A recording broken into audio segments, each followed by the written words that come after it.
Naam, ni siku nyingine tena ambayo imejawa na utukufu wa Mungu. Ametuwezesha mimi na wewe kuweza kuiona, na Mungu akubariki popote pale unaposikia sauti hii. Ninakukaribisha tena katika chaneli hii. Jina langu naitwa Apostle Atanas Claus. Kama ndo kwanza unajiunga pamoja nami, ni mara yako ya kwanza, ninakualika kuweza kusubscribe channel hii kwa kubonyeza button nyekundu ama neno subscribe ambalo liko chini ya video hii, ili uwe mwanafamilia wa huduma hii.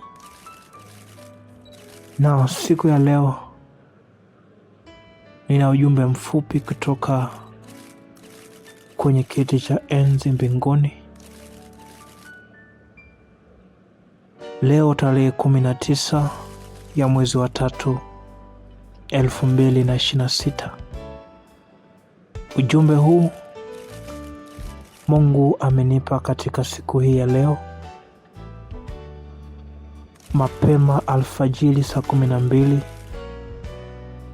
tarehe 19 mwezi wa 3 2026, na Mungu amenionyesha jambo hili zito na kubwa ambalo watu wake walioko duniani wanapaswa kulijua na kulifahamu, kwa maana neno lake linasema katika kile kitabu cha Amosi sura ya 3 na mstari wa 7,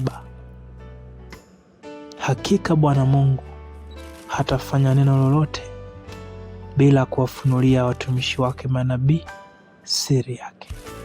Hakika Bwana Mungu hatafanya neno lolote bila kuwafunulia watumishi wake manabii siri yake. Bwana Yesu asifiwe sana. Naam,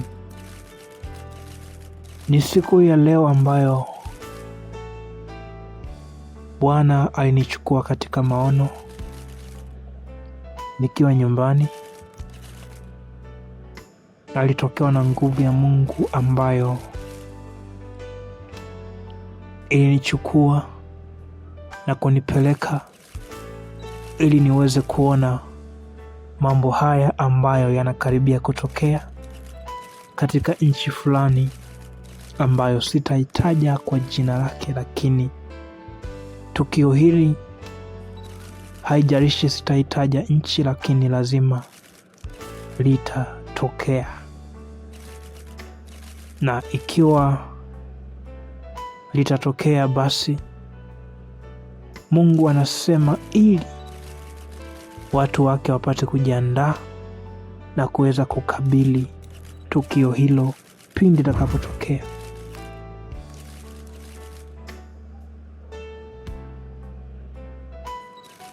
Na ningependa uweze kunisikiliza kwa makini sana ili uweze kuelewa.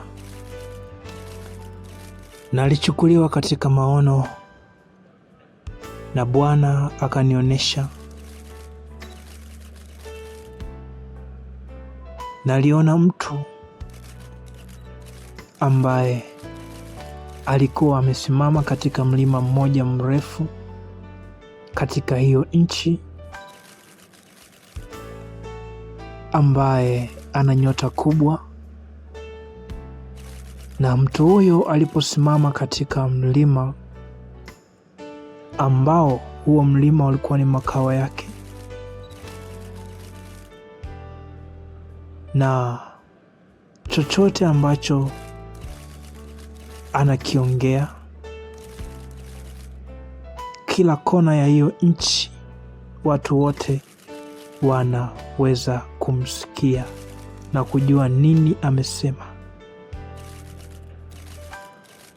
Mtu huyu ambaye makao yake alikuwa katika mlima mrefu sana ambao ulikuwa katikati ya hiyo nchi,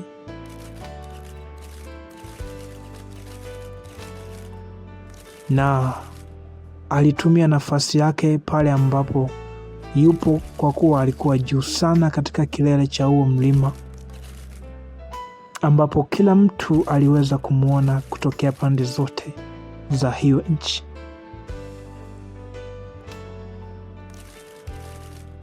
Lakini nalibahatika kusimama karibu na huo mlima, kisha nikamtazama na kumwona mtu huyu ambaye alikuwa akiongea na nchi nzima ilikuwa ikimsikiliza nini anasema,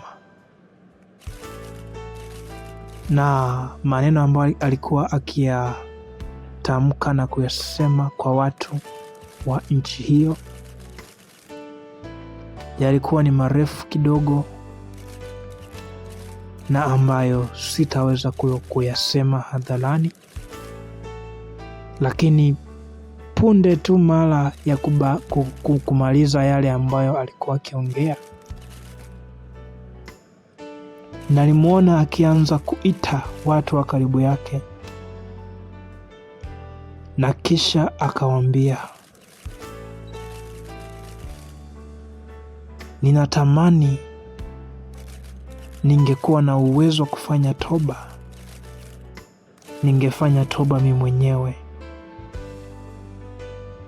Ninatamani ningekuwa na uwezo wa kufanya toba, ningefanya mimi mwenyewe. Nalimtazama mtu huyu na maneno ambayo alikuwa akiwatamkia watu wake wa karibu.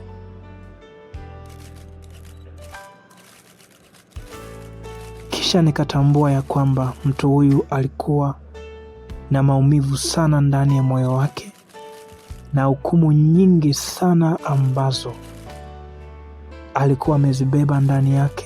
Roho yake ilikuwa inahukumiwa kwa matendo mabaya ambayo ameyafanya.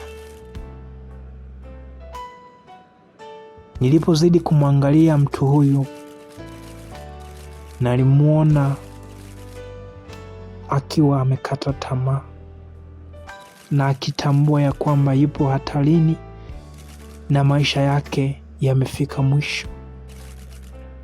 Alitambua siku si nyingi hatakuwepo tena duniani, hivyo alitamani kujisafisha, kuisafisha nafsi yake na roho yake, lakini aliishia kujihukumu na kuwa katika majonzi ambayo hakuweza kutoka katika hali hiyo ya majonzi, na hakuona msaada ama mlango wote wa kutokea katika hiyo hukumu. Alibaki anasikitika na kukata tamaa.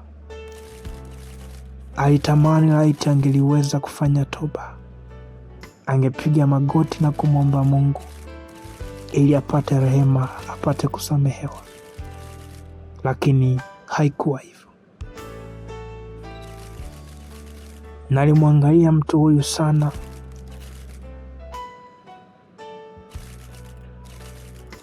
lakini wale watu ambao walikuwa wamemzunguka, ambao yeye alitegemea watamsaidia, hawakuweza kumsaidia kwa wakati huo. Kisha nalimuona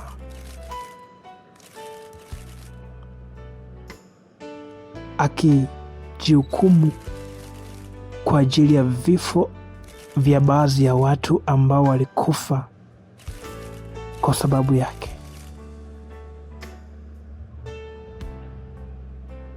Watu waliopoteza maisha kwa sababu yake. Hukumu ilikuwa kubwa sana. Kila wakati akifikiria damu za watu waliokufa kwa sababu yake. Kimwili alionekana kana kwamba yuko sawa, lakini rohoni alibeba hukumu nzito na maumivu ambayo asingeweza kuyasahau ama kuyapotezea. Kila wakati kumbukumbu na hukumu kubwa ilikuwa ikizunguka katika kichwa chake. Kisha Bwana akanichukua na kunipeleka nyuma ya huo mlima, ambako huko mtu huyu aliwaweka waganga wake ambao aliamini ya kwamba watamsaidia katika maisha yake. Mtu huyu Bwana aliponipeleka katika nyuma ya mlima, nalimuona akielekea huko na akiwaita wale waganga ambao aliwaweka maalum kwa ajili yake. Aliwaita na kuwauliza, mnaona nini mbele yangu? Mmoja wapo alisimama na kusema, sielewi chochote wala sioni chochote na sijui nini kiko mbele yako. Kwa sura ya hasira aliwatazama na kuambia tena, jitahidi mniangalizie huko ili muone na mniambie nini kinakuja mbele yangu na nini nifanye ili niweze kuepuka hatari zote zinazokuja mbele yangu. Waganga wale walimwangalia, ni jambo gani ambalo mtu huyu analisema ambalo liko nje ya uwezo wao. Walionyesha kukubali kwa sababu mtu huyu alikuwa na nguvu kubwa sana, na waliogopa angeweza kuwafanyia jambo baya katika ulimwengu wa mwili, kwa sababu ya nguvu na uwezo na mamlaka aliyokuwa nayo mahali hapo katika mlima huo. Waganga wale walifanya kwa kuogopa wangeondolewa nyuma ya ule mlima, wangefukuzwa na wasingekuwa na sehemu pa kukaa. Walisema sawa, na wakaingia kwenye kazi yao wakijaribu kuangalia ili waweze kurudisha jibu kwa huyo mtu ambaye alionekana kuwa ni mkuu sana katika huo mlima.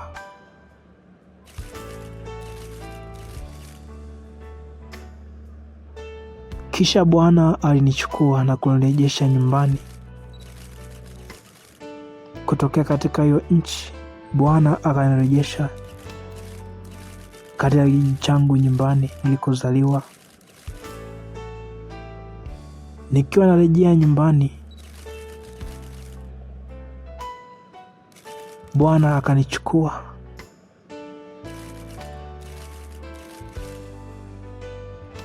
na nikasimama nje ya nyumba.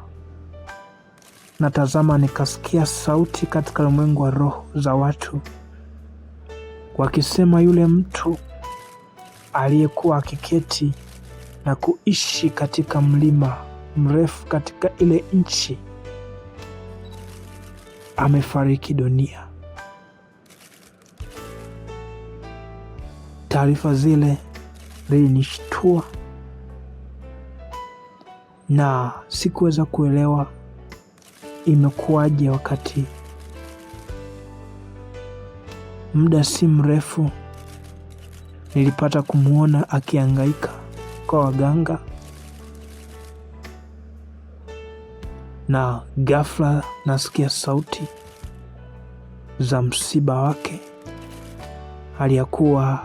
Alikuwa si mgonjwa. Nikiwa katika maono, wakati Mungu amenirejesha nyumbani, nilifikiria sana, nikawaza imewezekanaje jambo hili kutokea. Lakini Bwana alipogundua ya kwamba sina uhakika na sitaki kuamini, alinichukua tena na kunipeleka sebuleni ndani ya nyumba nayoishi. Aliponipeleka sebuleni, nikasimama mbele ya TV na kisha TV ikawaka peke yake, ikajiwasha na niliona vyombo vya habari katika hiyo nchi vikirusha taarifa zake za huyo mtu ambaye makao yake yalikuwa katikati ya mlima mrefu ambao ulikuwa katikati ya hiyo nchi. Vyombo vya habari katika hiyo nchi vilirusha na kuandika habari zake ya kwamba amefariki dunia. Kisha nikatazama kwa makini katika televisheni,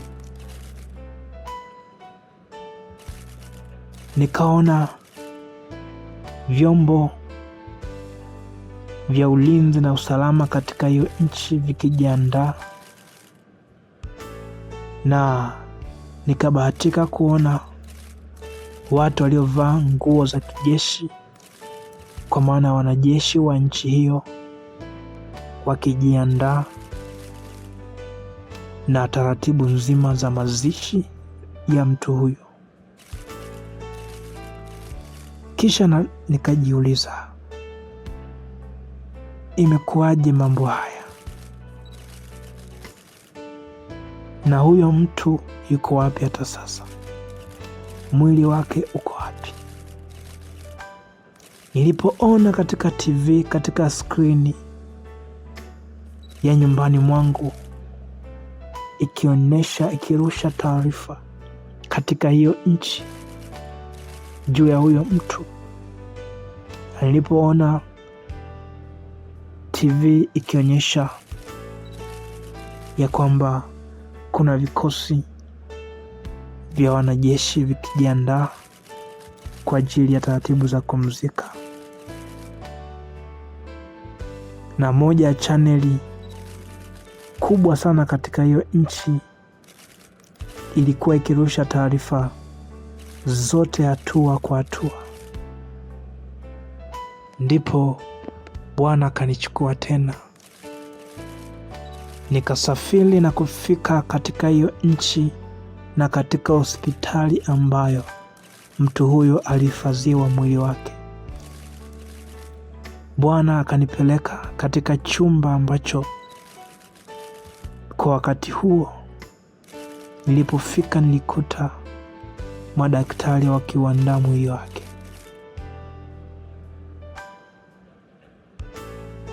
Nilibahatika kuingia na kufika karibu na kitanda ambacho wanakitumia kuandaa mwili wake. Kwa mshangao mkubwa nikawauliza, je, huyo ndiye yule fulani? Nikitaja kwa jina lake. Wakasema ndio. Nikauliza mara pili, je, huyo ndiye fulani? Wakasema ndio, ni yeye. Nikauliza kwa mara ya tatu, je, huyo ni yeye kweli? Wakasema, tazama sura yake, ni yeye. Lakini kila nilipoangalia sura yake niliona kitu cha ajabu sana ambacho kilinistaajabisha. Naliona uso wake ukizungukwa na wadudu wengi ambao waliziba sura yake, na hawa wadudu walionekana kana kwamba wanaitoboa, wanakula sura yake. Nilipoangalia kichwa chake ama sura yake, ilikuwa kana kwamba ni kikundi cha nyuki ambao wametua sehemu fulani, kulingana na idadi ya wadudu ambao walizunguka uso na kichwa chake kwa ujumla. Nilipotazama kwa makini, nikagundua hawa sio wadudu wa kawaida.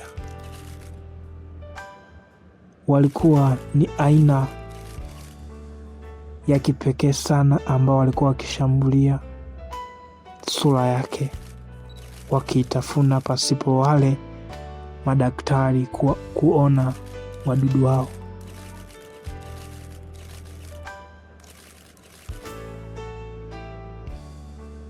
Nilipoendelea kuangalia nini kinachoendelea, Bwana aliruhusu wale wadudu waweze kuondoka kwa asilimia fulani. Ndipo nikaitambua sura yake ya kwamba ni yeye, yule ambaye alikuwa akiishi katika ule mlima mrefu sana katikati ya hiyo nchi. Niliwaza sana na roho yangu ilifadhaika sana. Nikasema, hawa wadudu nimezoea kuwaona kuzimu wakila na kutafuna miili ya watu walioko kuzimu. Imekuwaje hawafunza wa kuzimu wakaweza kumtafuna mtu kabla hata hajazikwa akiwa duniani? Ndani yangu nilisikia sauti kana kwamba ikimwambia yule mtu ambaye amelala pale amekufa,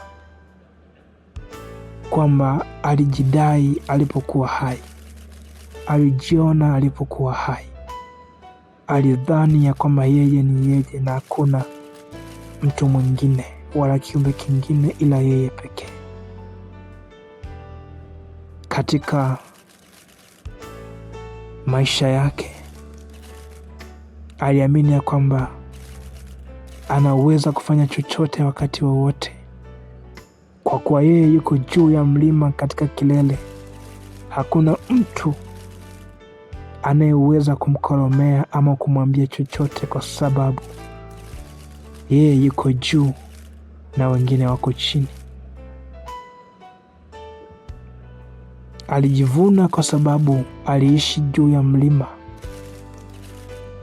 na wakati mwingine aliwaonea na kuwatupia mawe wale ambao waliishi katika mabonde. Kuna wakati aliangusha mawe ambayo yaliua watu wengi ambao waliishi katika bonde chini ya huo mlima. Kila mtu aliyeinuka kwa hasira kwa sababu ya vifo vya ndugu zao, nao alifanya hivyo hivyo. Alijivuna kwa sababu aliishi juu sana, na hakuna mwingine aliyekuwa akiishi juu zaidi ya yeye, kwa sababu mlima aliyekuwa anaishi ulikuwa ni mrefu sana na upo katikati ya hiyo nchi. Alijivuna kwa nafasi aliyokuwa nayo pale juu ya ule mlima, ya kwamba hakuna mwingine wa kuweza kumtoa pale juu, na kila aliyejaribu kumtoa alimpiga teke na kumwangushia mawe ili akafia huko bondeni. Alitumia silaha kubwa ya mawe kuwapiga watu wanaojaribu kumwangusha na kumtoa pale juu kwenye makazi yake. Na alisikia sauti kwa uchungu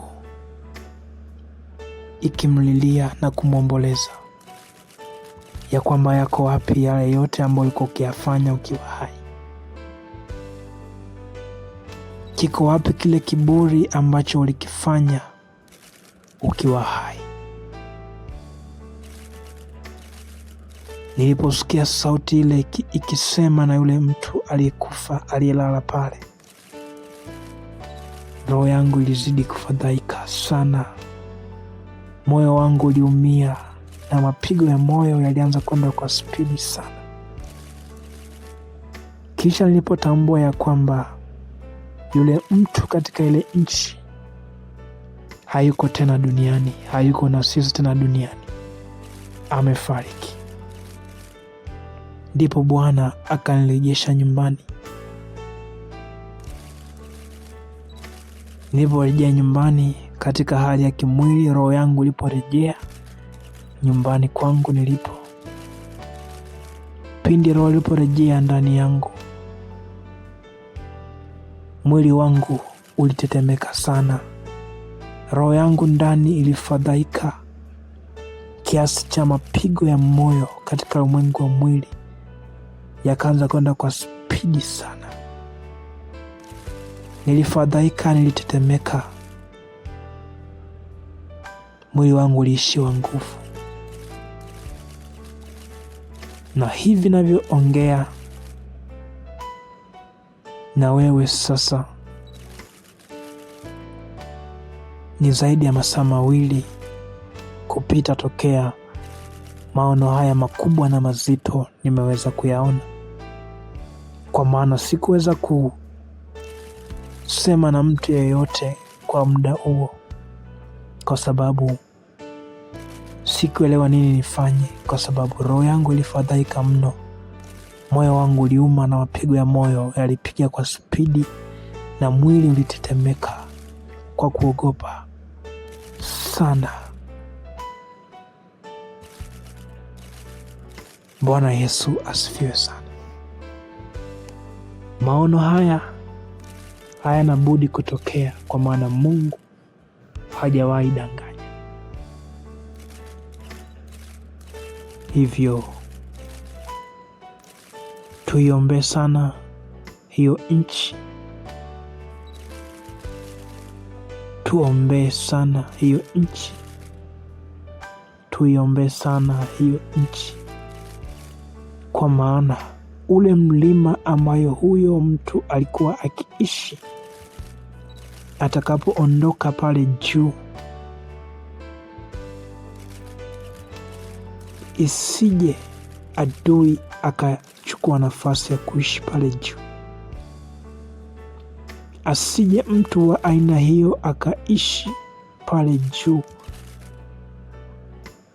akatesa watu walio chini ya ule mlima na watu wa sehemu mbalimbali katika ile nchi, kwa maana ule mlima uko juu sana katika nchi, ambapo wakati mwingine ni sehemu ya usalama wa hiyo nchi, kwa sababu adui akivamia na kumiliki sehemu ya juu sana katika nchi, hiyo nchi inakuwa katika hatari kubwa sana.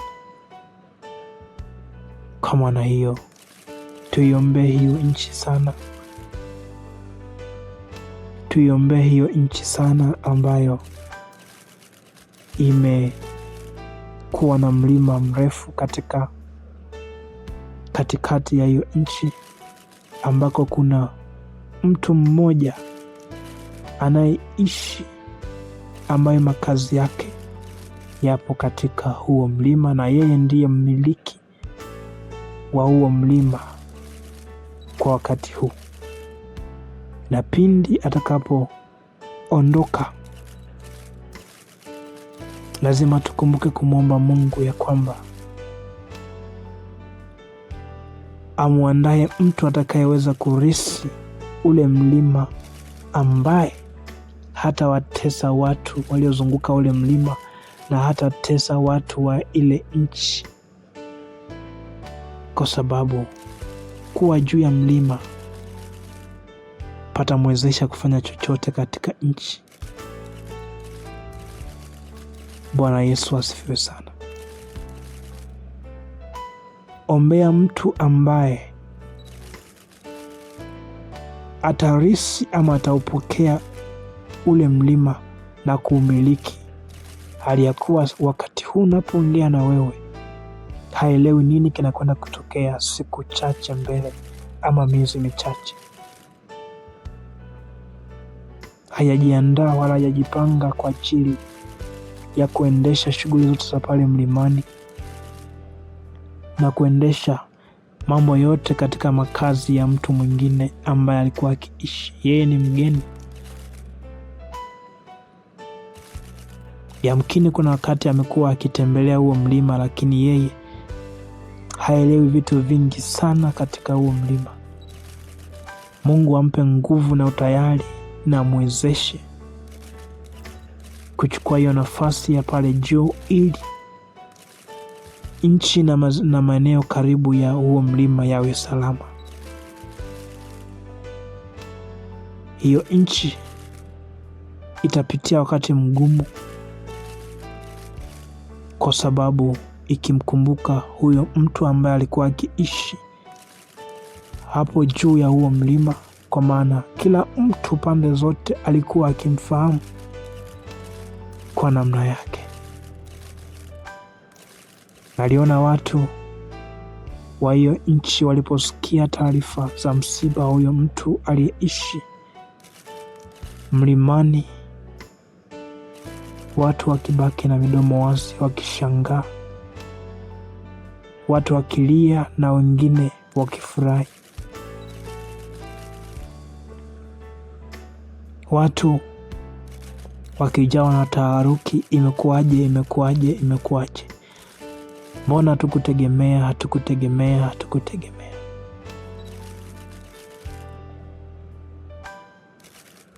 Bwana Yesu asifiwe sana. Nitaishia hapo, ijapokuwa nimeongea kwa mafumbo,